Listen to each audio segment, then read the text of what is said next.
Welcome to divine 369 tarot reading. நான் உங்க லக்ஷ்மி, உங்க ஃபேவரட்டான tarot reader, spiritual healer, reiki grand master. So இன்னைக்கு நாம என்ன பார்க்க போறோம் அப்படின்னா, நோ கான்டாக்ட் ரிலேஷன்ஷிப் அதை தான் இன்னைக்கு பார்க்க போறோம். பட் அதுக்கு முன்னாடி என்னோட சேனல் சப்ஸ்கிரைப் பண்ணாதவங்க சப்ஸ்கிரைப் பண்ணுங்க, லைக் பண்ணுங்க, கமெண்ட்ல இந்த ரீடிங் உங்களுக்கு எப்படி ரெசனேட் ஆச்சு அப்படிங்கிறதையும் நீங்க எனக்கு ஷேர் பண்ணுங்க, ஓகேவா?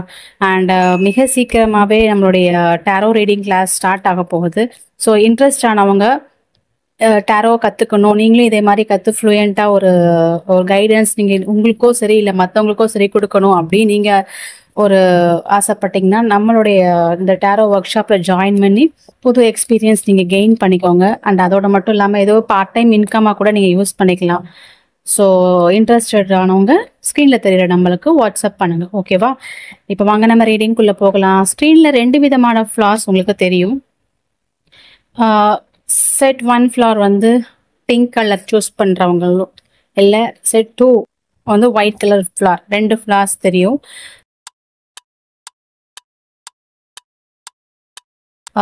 Set 1 pink colour flower choose பண்ணுறவங்களுக்கு என்ன மாதிரியான கைடன்ஸ் இந்த யூனிவர்ஸ் கொடுக்குறாங்க அப்படிங்கிறத இப்போ பார்க்க போகிறோம், ஓகேவா? கார்ட் ஷஃபில் பண்ணிட்டு முன்னாடி பிங்க் கலர் ஃப்ளார் சூஸ் பண்ணுறவங்களுக்கு என்ன கைடன்ஸ் கொடுக்குறாங்க அப்படின்னு சூஸ்.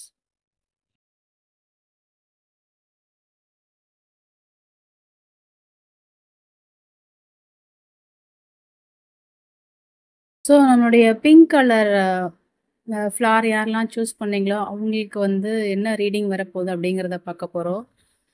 ஓகே, மெயில் எனர்ஜி வந்து மெயில் எனர்ஜி ஆப்ஸ்டக்கிள்ஸ், என்ன மாதிரியான ஆப்ஸ்டக்கிள்ஸ் கடந்து வந்திருக்கீங்க, இப்போ சேலஞ்சிங்காக என்ன ஃபேஸ் பண்ணிட்டு இருக்கீங்க, அண்ட் என்ன ஆக்ஷன் எடுக்கணும், அவுட்கம் எப்படி இருக்கும், ரீயூனியன் வாய்ப்பு இருக்கா? ஓகே, சரி, ஓகே. இப்போ எனக்கு இந்த பிங்க் கலர் ஃப்ளார் சூஸ் பண்ணவங்க வந்து ஜென்ஸ் பார்க்குறவங்க வந்து அவங்களுடைய பார்ட்னர் வந்து அவங்க தான் உலகம் அப்படிங்கிற ஒரு ஃபீல் இருக்காங்க. அதே இது ஃபீமேல் எனர்ஜி வந்து அவங்க ஃபீமேல் எனர்ஜி என்ன ஃபீல் பண்ணுறாங்கன்னா, மெயில் எனர்ஜி வந்து ரொம்ப ஆர்கியூ பண்ணுறாங்க, ரொம்ப கோபப்படுறாங்க, தன்னை பற்றி கவலையே பட மாட்டேக்காங்க, மற்றவங்களுக்காக ரொம்ப மெனக்கிடுறாங்க அப்படிங்கிற மாதிரி ஃபீல் பண்ணுறாங்க. இவங்க இந்த இதனால வந்து அவங்க உங்கள் மேலே ரொம்ப பொசசிவாக இருக்கிறாங்க அப்படிங்கிற மாதிரி தெரியுது. பட் இதனால உங்களுக்குள்ள ஒரு எப்பயுமே ஒரு ஆர்குமெண்ட்ஸ் இருந்துக்கிட்டே இருக்கு. சம்திங் இது ஏதாவது ரிலேட்டடாக சாதாரணமாக பேசிகிட்டு இருப்பீங்க, பட் சம்மந்தமே இல்லாமல் ஏதோ ஒரு பிரச்சனைக்காக வந்து நீங்கள் வந்து அங்கே ஒரு சின்ன பொறி மாதிரி இருக்கும், மறுபடியும் அது ஒரு பெரிய ஆர்குமெண்ட்ல போய் முற்றும். இதனால நீங்கள் இவ்வளோ நாள் நீங்கள் அதை வந்து என்ன கடந்து வந்திருக்கீங்க அப்படின்னு பார்த்தீங்கன்னா, நிறைய ஸ்ட்ரெஸ்ஸு, மன அழுத்தம், தூக்கம் இல்லாமல் ரொம்ப டீஹைட்ரேட்டாக இருக்கீங்க. அந்த மாதிரி ஒரு ஒரு ஆன்சைட்டியோட ஒரு என்ன உங்கள் எனர்ஜி அந்த மாதிரி இருக்குது. என்ன மாதிரியான விஷயங்கள் சேலஞ்சிங்காக ஃபேஸ் பண்ணிட்டு இருக்கீங்க அப்படின்னு பார்த்தீங்கன்னா, அவங்க எப்பயுமே அந்த முடிஞ்சு போனதையே வச்சு பேசிக்கிட்டே இருக்கிறதுனால உங்களுக்கு வந்து அது ஹர்ட் ஆகிட்டே இருக்குது. திருப்பி திருப்பி திருப்பி திருப்பி உங்களை வந்து அந்த அந்த ஆர்குமெண்ட் முடிஞ்சிச்சுன்னா அங்கேயே ஸ்டாப் பண்ணாமல் மறுபடியும் மறுபடியும் நீங்கள் ஏதாவது ஒரு காரணத்தை வச்சு மறுபடியும் ஏதோ ஒரு வேற ஏதோ பேசிட்டு இருக்கும்போது திடீர்னு மறுபடியும் எடுத்துட்டு கொண்டு வந்து திடீர்னு அதை கொண்டு வந்து திருப்பி ஆரம்பிக்கிறீங்க அப்படிங்கிற மாதிரி தெரியுது. அந்த பாஸ்ட் இதுலேயே வச்சு பிடிச்சிட்டு இருக்க மாதிரி தெரியுது. பட் அந்த மாதிரி இருக்கக்கூடாது. அந்த மாதிரி இல்லாமல் ஏன்னா பாஸ்ட் முடிஞ்சது முடிஞ்சு போச்சு இல்லையா? ஸோ வந்து அந்த குற்ற உணர்ச்சியிலேயே இருக்கிறீங்க. அந்த குற்ற உணர்ச்சி இல்லாமல் இப்போ ப்ரெசண்ட்டாக நீங்கள் எப்படி இருக்கீங்க, இப்போ அந்த ப்ரெசண்ட்டாக உங்கள் லைஃப் எப்படி இருக்குது, இப்போ நீங்கள் எந்த மாதிரியான ஒரு லைஃப் ரியாக்ஷன்ஸ், எந்த மாதிரியான ஒரு ஃபீலிங்ஸ் இருக்கீங்க அப்படிங்கிறத நீங்கள் வந்து ஏன்னா இப்போ இப்போ ப்ரெசண்ட்டில் இருக்கிறத நீங்கள் உணராமல் விட்டீங்கன்னா உங்களுக்கு இப்போ கிடைச்சிருக்க இந்த அற்புதமான வாழ்க்கையை நீங்கள் மிஸ் பண்ணுவீங்க அப்படிங்கிறதா தெரியுது, அப்படிங்கிறது எனக்கு தெரியுது. ஸோ இது இது நீங்கள் இந்த கில்ட்டி ஃபீலிங்லேருந்து நீங்கள் வெளியில் வந்தாலே உங்களுடைய லைஃப், உங்களோட ரிலேஷன்ஷிப் லைஃப் வந்து ஒரு ராஜா மாதிரி, ஒரு ராணி மாதிரி உங்களோட லைஃப் வந்து எல்லா விதத்துலையுமே நிறைவாக இருக்கும். அண்டு இந்த ரிலேஷன்ஷிப் வந்து கண்டிப்பாக ரீயூனியனுக்கு வாய்ப்பு இருக்குது. ரொம்ப சந்தோஷமாக இருப்பாங்க. எப்போ இவங்க இந்த இந்த இதுலேருந்து அதாவது பாஸ்ட் இஷ்யூ ஹோல்ட் பண்ணிட்டு இருக்காங்க, இந்த கில்ட்டி ஃபீலிங்லேருந்துலாம் வெளியில் வந்து ஒரு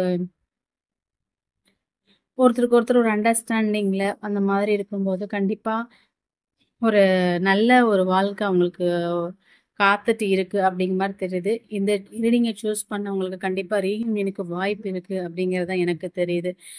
இந்த ரீடிங் உங்களுக்கு எப்படி ரெசனேட் ஆச்சுன்னு எனக்கு கண்டிப்பா கமெண்ட்ல சொல்லுங்க.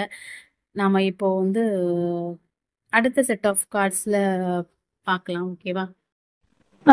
இப்போ ஒயிட் கலர் ஃபிளாட் சூஸ் பண்ணவங்களுக்கு என்ன மாதிரியான நோ கான்டாக்ட் ரிலேஷன்ஷிப் எப்படி இருக்க போகுது, என்ன மாதிரியான ஆப்ஸ்டக்கிள்ஸ் நீங்க கடந்து வந்திருக்கீங்க, இப்போ அதனால என்ன சேலஞ்சஸ்லாம் நீங்க ஃபேஸ் பண்ணுறீங்க, ஸோ அதுக்கு என்ன ஆக்ஷன் எடுத்து உங்களுடைய அவுட்கம் எப்படி இருக்கும் அப்படிங்கிறத தான் இப்போ நம்ம பார்க்க போகிறோம். ரீயூனியன்ஷிப்புக்கு வாய்ப்பு இருக்கா அப்படிங்கிறத இன்னைக்கு பார்க்க போகிறோம்.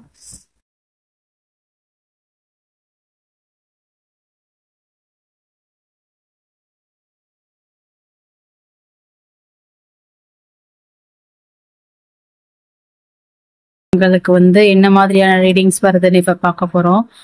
மேல் பர்சன் அவங்களுடைய ஃபீமேல் பார்ட்னர் எப்படி என்ன என்ன நினைக்கிறாங்க அப்படிங்கிறத அவர் நினைக்கும் போது நீங்க வந்து அவங்க வந்து உங்க பிடிக்குள்ள வைக்கணும், அவங்க பிடிக்குள்ள வைக்கணும் அப்படின்னு நினைக்கிறதா நீங்க நினைக்கிறீங்க.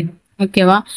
அண்ட் ஃபீமேலுக்கு வந்து அவங்க என்ன நினைக்கிறாங்கன்னா, மேல் பார்ட்னர் வச்சு என்ன நினைக்கிறாங்க பாக்குற ஃபீமேல் வந்து அவங்களுக்கு நீங்க வெளிச்சமா இருக்கீங்க, நிறைய நிறைய கைடன்ஸ் கொடுக்குறீங்க, ஒரு நாலேஜபிள் பர்சனா நீங்க இருக்கிறீங்க, அவங்க லைஃபுக்கு ஒரு நல்ல பார்ட்னரா இருக்கிற மாதிரி அவங்க ஃபீல் பண்றாங்க. பட் நீங்க தான் அவங்கள வந்து இவன் நம்ம பிடிக்குள்ள தான் கைக்குள்ள வைக்கணும்னு நினைக்கிறா அப்படிங்கிற மாதிரி நீங்க ஃபீல் பண்றீங்க. ரொம்ப ஓவரா எமோஷனலா இருக்கீங்க. நீங்க என்ன மாதிரியான சேலஞ்சஸ், ஐ மீன் ஆப்ஸ்டக்கிள்ஸ் நீங்க கடந்து வந்திருக்கீங்க அப்படின்னு பார்க்கும்போது உங்க ஃபேமிலியால தான் நிறைய பிரச்சனைகள்ல நீங்க கடந்து வந்திருப்பீங்கன்னு நினைக்கிறேன். எனக்கு தெரிஞ்சு மேபி ஃபேமிலியில இருக்க பர்சன்னால யாராவது இருக்கலாம், அவங்க மேனிப்புலேட் பண்ணிட்டு இருக்கலாம். அதனால உங்க ரெண்டு பேத்துக்குள்ள நிறைய சில வாக்குவாதங்கள், சண்டை சச்சரவுகள் இருந்திருக்கலாம். ஸோ எதுக்கு நீங்க இந்த மாதிரி ஒரு சேலஞ்சிங், என்ன மாதிரியான சேலஞ்சஸ் நீங்க ஃபேஸ் பண்ணீங்க அப்படின்னு பார்க்கும்போது அந்த சண்டை, ஐ மீன் அந்த ஆர்கியூமெண்ட்ஸ்னால உங்களுக்கு எந்தவித சப்போர்ட்டுமே இல்லை. ஒரு சப்போர்ட்டே இல்லாம நீங்க வந்து எந்த பக்கம் போறது, எடுக்கிறது முடிவு தப்பா ரைட்டா, ஒரு கன்ஃபியூஷன் அப்படிங்கிற மாதிரி தெரியுது. இதுதான் நீங்க சேலஞ்சிங்கா நீங்க ஃபேஸ் பண்ணிட்டு இருந்திருப்பீங்க. சரியா? அதனாலதான் இப்போ வந்து நோ கான்டாக்ட்ல போயிருக்கலாம் எனக்கு தோணுது. பார்க்கலாம். பட் நீங்க என்ன மாதிரியான ஆக்ஷன் நீங்க எடுக்கும்போது ஆக்ஷன் பார்த்தாங்கன்னா, ஃபேமிலின்னு சொல்றீங்க இல்லையா, ஃபேமிலி பர்சனுக்கு நீங்க ரொம்ப இன்வால்வ் பண்றீங்க. பட் உங்க பார்ட்னர் ஒரு ஒரு ராணியா நீங்க ட்ரீட் பண்ணியிருந்தீங்கன்னா இவ்வளோ இது வந்திருக்கிறதுக்கு வாய்ப்பே இல்லை. அதே மாதிரி பார்க்குற ஃபீமேல் பர்சனும் பார்க்குறவங்க வந்து அவங்களும் உங்க ஃபேமிலியில ஒரு மெம்பர் அப்படிங்கிற மாதிரி நீங்களும் அதை பார்த்துருந்தீங்கன்னா கண்டிப்பா உங்களுக்கு வந்து இந்த மாதிரி ஒரு நோ கான்டாக்ட் இது வந்திருக்கிறதுக்கு வாய்ப்பு இல்லை.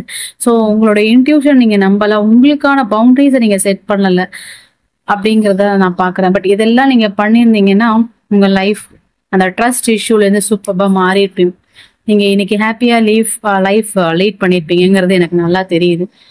வை 2 ஆஃப் கப்ஸ் இஸ் ஹியர். இன்னொரு கார்டு, ஒரு கிளாரிட்டிக்காக எடுத்துப்போமா? எஸ்ங்க, கண்டிப்பா இங்க பாருங்க. ஸோ இதெல்லாம் நீங்க பண்ணியிருந்தீங்கன்னா உங்க லைஃப் நியூ பிகினிங்கா இருந்திருக்கும். ஓகேவா? ஸோ எதனால நீங்க நோ கான்டாக்ட் சுச்சுவேஷன்ல போயிருக்கீங்கன்னா இந்த ஃபேமிலிக்குள்ள இருக்கிற பிரச்சனையால மட்டும்தான். ஏதாவது குடும்பத்துக்குள்ள உங்க ஃபேமிலியில் உள்ள பர்சன் வச்சு ஏதாவது, இல்லை அவங்க ஃபேமிலியில் வச்சு நீங்க ஏதாவது பேசும்போது இந்த மாதிரி ஏதாவது வந்திருக்கலாம். அதை வச்சு அந்த இதை பத்தி பேசியோ இல்லை அது ரிலேட்டடா டாபிக் எடுக்கும்போது உங்களுக்குள்ள ஒரு ஆர்கியூமெண்ட்ஸ் வந்து அந்த ஆர்கியூமெண்ட்ஸ் வந்து ஒரு செப்பரேஷன் வரைக்கும் போற மாதிரி இருக்கலாம். ஃபைனலா இந்த ரீடிங் எப்படி இருக்குன்னு எனக்கு சொல்லுங்க. நானும் இதை பத்தி உங்களுக்கு ரெசனேட் ஆகுதா இல்லையான்னு கேட்கறதுனால ரொம்ப எக்ஸைட்டடா இருக்கேன். Okay, final message. இந்த செட் டு card, I mean white flower choose பண்ணவங்க ரீயூனியனுக்கு வாய்ப்பு இருக்கா அப்படிங்கிறத பார்ப்போம். நோ, ஸ்ட்ராங்கா நோ. ஏன்னா அவங்களுக்கு கிளாரிட்டியே இல்லை. ஸோ இந்த இஷ்யூவால தான் நீங்க வந்து இப்போ நோ கான்டாக்ட்ல இருக்கீங்க. இந்த ரீடிங் எப்படி உங்களுக்கு இருக்கு கண்டிப்பா எனக்கு கமெண்ட்ல ஷேர் பண்ணுங்க. நம்ம அடுத்த ரீடிங்ல பார்க்கலாம். தேங்க்யூ.